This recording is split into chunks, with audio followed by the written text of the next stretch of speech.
Hello students, कैसे हैं सब? घर में सब स्वस्थ होंगे, सुरक्षित होंगे। आपकी सुविधा के लिए अब हम आपको वीडियो के माध्यम से ये पढ़ा रहे हैं। कल हमने पढ़ा था आदमी नामा के पहला और दूसरा छंद। आज हम आदमी नामा कविता का तीसरा और चौथा छंद पढ़ेंगे। कल मुझे आशा है आपको पहला और दूसरा छंद अच्छी तरह समझ में आ गया होगा। आगे बढ़ते हैं। अब ध्यान से पहले मैं इन्हें पढ़ रही हूं, उसके बाद मैं आपको अर्थ समझाऊंगी। या आदमी पे जान को वारे है आदमी, और आदमी पे तेग को मारे है आदमी। पगड़ी भी आदमी की उतारे है आदमी, चिल्ला के आदमी को पुकारे है आदमी। और सुन के दौड़ता है सो है वो भी आदमी। एक बार मैं फिर दोबारा पढ़ रही हूँ। या आदमी पे जान को वारे है आदमी, और आदमी पे तेग को मारे है आदमी। और पगड़ी भी आदमी की उतारे है आदमी, चिल्ला के आदमी को पुकारे है आदमी। और सुन के दौड़ता है सो है वो भी आदमी। अब मैं आपको इसका अर्थ समझाती हूँ। पहले वाले छंद में हमने पढ़ा था कि कवि नजीर अकबराबादी जी ने हमें बताया था कि अमीर और गरीब जो है वो भी इंसान है, वो भी आदमी है। कोई गरीब है तो कोई अमीर है। दूसरे छंद में हमने पढ़ा था कि कोई आदमी धार्मिक है और वो हमेशा नैतिक धार्मिक कार्य करता रहता है, मस्जिद बनाता है, इमाम है, खुतबा है।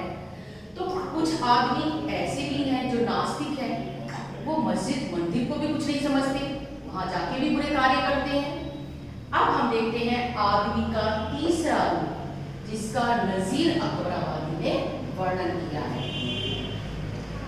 अब देखिए अर्थ। या आदमी पे जान को वारे आदमी, कि इसी दुनिया में कुछ आदमी ऐसे भी हैं जो एक आदमी की जान को बचाने के लिए अपनी जान उस पर न्यौछावर कर देते हैं। जान को वारना मुहावरा है, जिसका अर्थ होता है दूसरे के लिए अपने प्राणों की बाजी लगा देना, अपनी जान कुर्बान कर देना। और आदमी पे तेग को मारे है आदमी। और दूसरी ओर ऐसे आदमी हैं जो एक आदमी के ऊपर तेग मारते हैं। तेग का अर्थ होता है तलवार, कि तलवार से उसके ऊपर वार करते हैं, तलवार से उसे जान से मार डालते हैं। जहां आदमी अपनी जान देकर दूसरे की जान बचा रहा है, वहीं पर कुछ आदमी ऐसे हैं जो एक आदमी की तलवार से जान ले लेते हैं, उसका कत्ल कर देते हैं।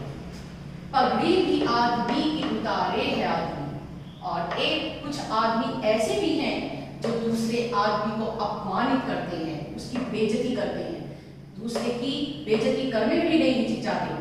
पगड़ी उतारना मुहावरा है, जिसका अर्थ होता है बेइज्जती करना, अपमानित करना। चिल्ला के आदमी को पुकारे है आदमी।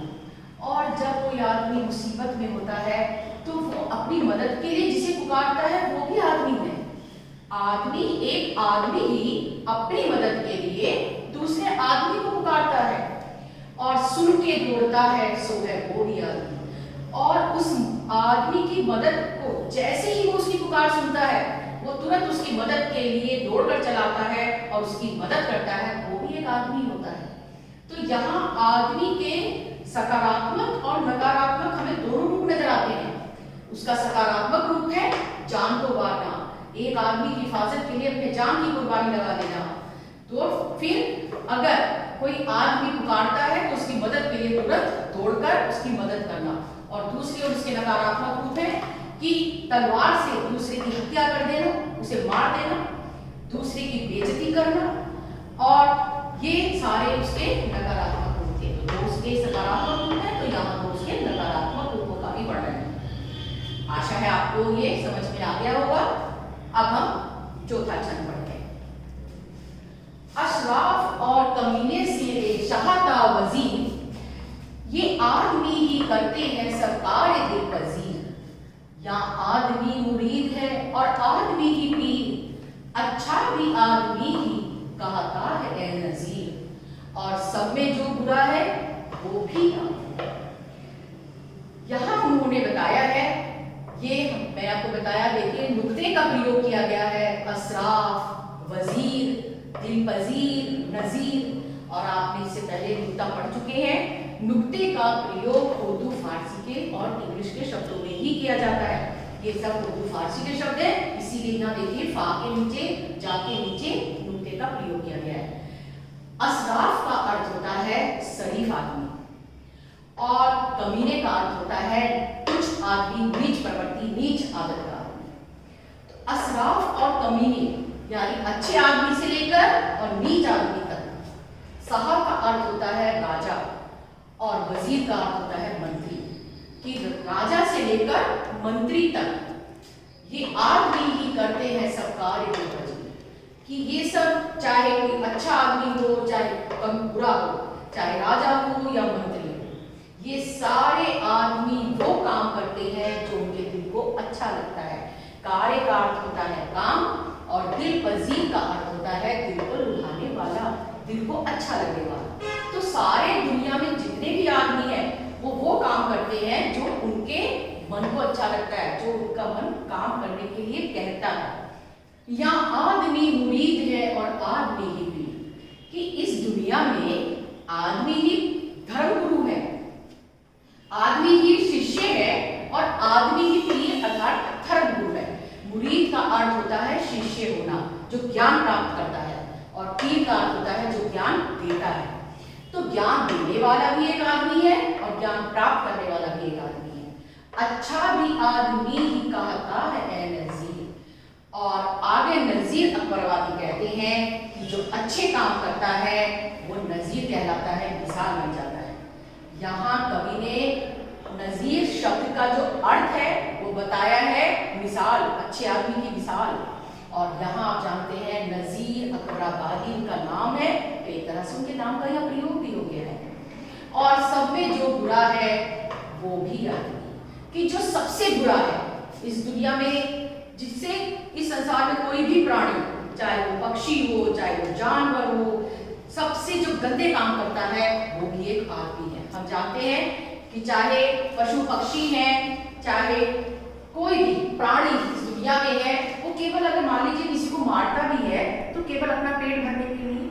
लेकिन एक आदमी ऐसा है जो किसी को मारने के लिए ये भी नहीं सोचता कि हाँ उसमें उसकी भलाई है, वैसे ही किसी की जान ले लेता है व्यर्थ में ही। तो ये सबसे गंदे काम जो कर रहा है, सबसे दुनिया में जो सबसे बुरा है वो आदमी है। तो आपको अर्थ समझ में आ गया। अशराफ शरीफ आदमी, कमीने नीच आदमी, गंदा तुच्छ आदमी, गंदे काम करने वाला, साहब राजा, वजीर मंत्री।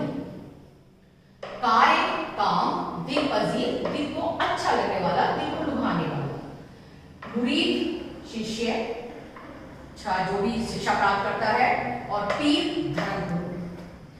नजीर मिसाल, अच्छे आदमी की मिसाल।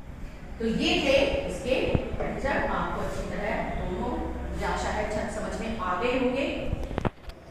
अब इनमें मैंने देखा आपने कि नजीर अकबराबादी ने सबसे ज्यादा मुहावरों का प्रयोग किया है अपनी कविता में। जैसे टुकड़े चबाना, कल हमने पढ़ा था, टुकड़े चबाना गरीब होना, फिर पगड़ी उतारना बेइज्जती करना, मुरीद होना किसी का शिष्य होना, जान मारना अपनी जान न्यौछावर करना, अपना बलिदान देना, तेग मारना अर्थात किसी को जान से मार देना।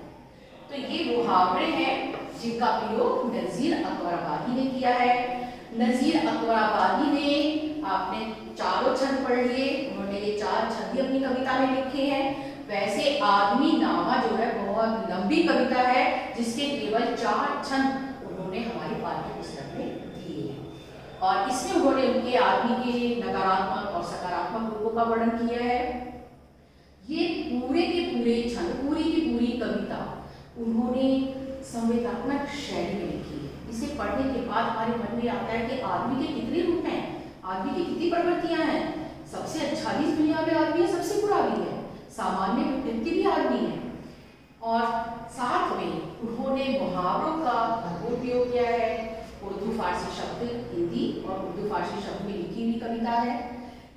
आप इसके बारे में एक और बात जान लीजिए कि जो आदमी नामा कविता है, इसमें उन्होंने नज़ीर अकबर आबादी ने जो वर्णन किया है अच्छे और बुरे का, अगर बाई चांस आपका पेपर में क्वेश्चन आते हैं कि सबसे अच्छे आदमी का उदाहरण दीजिए, सबसे बुरे आदमी का उदाहरण दीजिए, तो आप अपने आप से, आप जानते हैं सबसे अच्छा आदमी है जो अपनी जान देकर दूसरे को बचा रहा है। उससे अच्छा तो इस दुनिया में कोई हो ही नहीं सकता।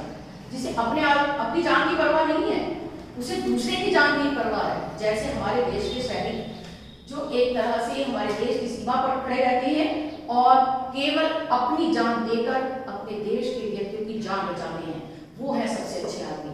और जो सबसे बुरे आदमियों का वर्णन है तो वो आदमी वो है जैसे आतंकवादी। उनका आतंकवादियों का किसी से कोई वैर नहीं, लेकिन खाली केवल व्यर्थ में ही दूसरे की जान ले लेते हैं, दूसरों को सताते हैं, आतंक फैलाते हैं। तो आदमी के ये सारे विभिन्न रूपों का वर्णन इस कविता में है। जो मैंने नीचे मुहावरे लिखे हैं, आप इन मुहावरों को अपने नोटबुक में लिख लीजिए और साथ में इनका वाक्य में प्रयोग भी करेंगे। अब इसके प्रश्न उत्तर। इसमें पहला प्रश्न है, आपने देखा होगा कि पहले छंद में कवि ने आदमी के किन किन रूपों का बखान किया है। तो पहले छंद में कवि ने आदमी के सकारात्मक और नकारात्मक दोनों रूपों का वर्णन किया है, जिसमें उन्होंने कहा है कि बादशाह है, नियमत खाने वाला है, वो आदमी ही है। और साथ में उन्होंने फिर ये भी बता दिया है उसी में कि एक तरह से जो टुकड़े चबा रहा है, जो गरीब है, दूसरों पर आधारित है, वो भी तो एक आदमी है। दूसरा उन्होंने बताया है कि यहाँ आदमी के सकारात्मक और नकारात्मक दोनों रूपों का वर्णन है। तो आदमी के सकारात्मक कौन से रूप हैं और नकारात्मक रूप कौन से हैं? आदमी के सकारात्मक रूप है मस्जिद बनाना, इमाम होना, खुद बाखवा होना, दूसरों की पुकार सुनकर उसकी मदद के लिए दौड़ना, दूसरों की जान बचाना, ये सब आदमी के सकारात्मक रूप हैं। साथ में असराफ होना, साहब वजीर होना, नजीर होना, सब आदमी के सकारात्मक रूप हैं। और नकारात्मक रूप है जिसमें मस्जिद के आगे से जूते चुराना, दूसरों की जान लेना, दूसरों की पगड़ी उछालना, बेइज्जती करना, जो बुरे काम है वो करना। फिर उन्होंने कहा है कि आदमी नामा शीर्षक कविता में आपको सबसे अच्छा कौन सा छंद लगा। तो बच्चों ये आपके ऊपर निर्भर है कि आपको कौन सा छंद अच्छा लगा। अगर आप कहें तो ये सामने जो तीसरा छंद है बहुत ज्यादा अच्छा है, क्योंकि इसमें उन्होंने आदमी के सबसे अच्छे सकारात्मक रूप का वर्णन भी किया है और सबसे बुरे नकारात्मक रूप का वर्णन है। आदमी की जान बचा रहा है, आदमी को मार दिया है। अगर आप जो भी आपको अच्छा लगा हो आप उसके बारे में लिखिए और उसका विस्तृत व्याख्या भी करनी है। साथ में उन्होंने कहा है कि इस कविता में आपके मन में इस कविता को पढ़कर मनुष्य के लिए क्या भावना आती है, क्या प्रवृत्ति होती है। तो इस कविता को पढ़कर हमारे मन में यही आता है कि आदमी के कितने रूप हैं। आदमी एक ही है लेकिन उसके भिन्न भिन्न रूप हैं। और अब इस कविता को पढ़ के हमें आता है कि हमें हमेशा सकारात्मक रूप ही अपनाने चाहिए, नकारात्मक रूपों को पर कभी ध्यान नहीं देना चाहिए। आप जानते हैं इस दुनिया में आज भी अच्छे आदमी ज्यादा है, अच्छे इंसान ज्यादा है, तभी तो ये दुनिया इतनी अच्छी है। बुरे फिर भी कम है, तो हमें अच्छा बनना है, बुरा नहीं बनना। आशा करती हूँ आपको दोनों छंद अच्छी तरह समझ में आ गए होंगे। अगर कहीं भी कुछ भी आपको डाउट है, क्वेरी है, कुछ भी पूछना है तो आप मुझसे पर्सनली पूछ सकते हैं। आप जो भी आपका होमवर्क ग्रुप है आप उसमें करिए और इसको ध्यान से पढ़िए, इसका अर्थ समझिए और साथ में इसके प्रश्न उत्तर आपको अपनी नोटबुक में करने हैं। Thank you.